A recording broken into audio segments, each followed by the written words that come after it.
এই ভিডিওর সমস্ত ঐতিহাসিক তথ্য এবং বর্ণনা শতভাগ নির্ভুল, যা ইতিহাসবিদ আল-তাবারি, ইবনে কাসির এবং প্রামাণ্য গ্রন্থসমূহ থেকে অত্যন্ত সতর্কতার সাথে সংগ্রহ করা হয়েছে। একবার চোখ বন্ধ করে কল্পনা করুন তো, তপ্ত মরুভূমির বুকে একটি তরবারি, কিন্তু রক্তে রঞ্জিত নয়, বরং তার ফলায় শান্তির সবুজ আলো জ্বলছে। চারদিকে শুধু বালু আর আকাশ।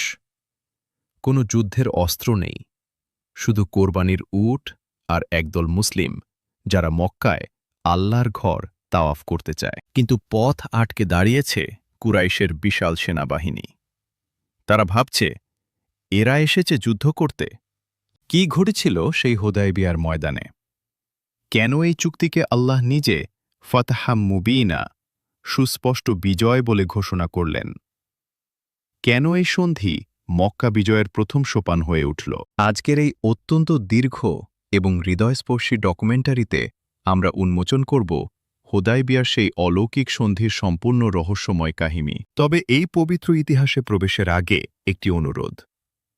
যদি আপনারা নবীজির জীবনের এই অলৌকিক অধ্যায়গুলো ভালোবাসেন, তাহলে এখনই সাবস্ক্রাইব করুন এবং বেল আইকন বাজিয়ে দিন। লাইক আর কমেন্ট করে আমাদের উৎসাহ দিন। চলুন শুরু করা যাক। গল্প শুরু হয় ৬ হিজরির জিলকদ মাসে। খন্দক যুদ্ধের পর নবীজি স্বপ্ন দেখলেন তিনি সাহাবীদের নিয়ে মক্কায় প্রবেশ করছেন, তাওয়াফ করছেন, সাফা মারওয়ায় সাই করছেন। এই স্বপ্ন শুনে সাহাবীগণ উত্তেজিত হয়ে উঠলেন। ৬ বছর ধরে তারা মক্কা ছেড়ে এসেছেন। নবীজি ঘোষণা করলেন, আমরা ওমরা করতে মক্কায় যাব। ১৪০০ সাহাবী প্রস্তুত হলেন। কোরবানির উট নিলেন। যুদ্ধের কোনো অস্ত্র নিলেন না, শুধু আত্মরক্ষার জন্য খাপযুক্ত তলোয়ার। সাথে নিলেন উম্মুল মুমিনিন উম্মে সালামা রাদিয়াল্লাহু তাআলা আনহাকে। জিলকদ মাসের ১ তারিখ সোমবার দিন জিলহুলাইফায় এহরাম বেঁধে তালবিয়া পড়তে পড়তে রওনা হলেন। কুরাইশরা খবর পেল মুহাম্মদ সেনা নিয়ে আসছেন। তারা ভয় পেল, এরা কি যুদ্ধ করতে আসছে? তারা পথ আটকে দিল। নবীজি হজরত ওসমান রাদিয়াল্লাহু তাআলা আনহুকে দূত করে পাঠালেন উদ্দেশ্য ব্যাখ্যা করতে যে আমরা শুধু ওমরা করতে এসেছি। ওসমান গিয়ে কথা বললেন। আবু সুফিয়ান প্রথমে ভালো ব্যবহার করলেন, কিন্তু পরে তাকে বন্দী করে রাখা হল। হুদায়বিয়ায় গুজব ছড়াল, উসমানকে শহীদ করা হয়েছে। সাহাবীগণ ক্রোধে ফেটে পড়লেন। নবীজি সকলকে একটা ছামুরা গাছের নিচে ডাকলেন, বললেন, ওসমানের প্রতিশোধ নেওয়ার জন্য প্রস্তুত হও। সকলে এক বাক্যে বললেন, আমরা লড়ব। নবীজি নিজের ডান হাতের নিচে বাম হাত রেখে বললেন, আমি ওসমানের পক্ষে বায়াত নিচ্ছি। এই বায়াতকে বায়াতে রিদওয়ান বলা হয়। আল্লাহের প্রশংসা করে বললেন, আল্লাহ তাদের থেকে সন্তুষ্ট হয়েছেন। সোহাইল এসে আলোচনা করল। চুক্তির খসড়া তৈরি হল, কিন্তু কয়েকটি শর্ত মুসলিমদের জন্য কষ্টদায়ক ছিল। সোহাইল বলল, রাসূলুল্লাহ লিখতে পারব না। নবীজি নিজ হাতে ইবনে আবদুল্লাহ লিখলেন। হজরত উমর রাগে কাঁপছিলেন, কিন্তু নবীজি শান্ত ছিলেন। ১৯ দিন অবস্থান।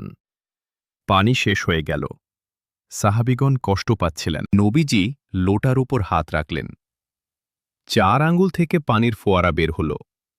১৪০০ লোক পানি নিলেন। জাবের রাদিয়াল্লাহু আলা আনহু বলেন, আমরা যদি ১ লক্ষ হতাম তবু পানি শেষ হতো না। চুক্তি হল, এ বছর উমরা নয়, পরের বছর ৩ দিনের জন্য।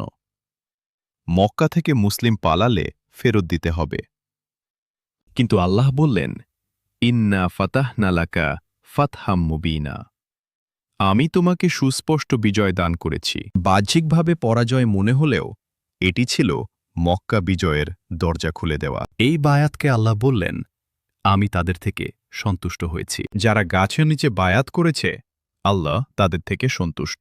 এই বায়াত চিরকালের জন্য জান্নাতের গ্যারান্টি। এই সন্ধির পর কুরাইশের সাথে যুদ্ধ বন্ধ হল। মুসলিমরা শান্তিতে প্রচার করতে পারল। অনেক গোত্র ইসলাম গ্রহণ করল। এটি ছিল মক্কা বিজয়ের প্রথম সোপান। হুদায়বিয়ার সন্ধি আমাদের শেখায়, আল্লাহর পরিকল্পনা মানুষের চোখে পরাজয় মনে হলেও তা বিজয়।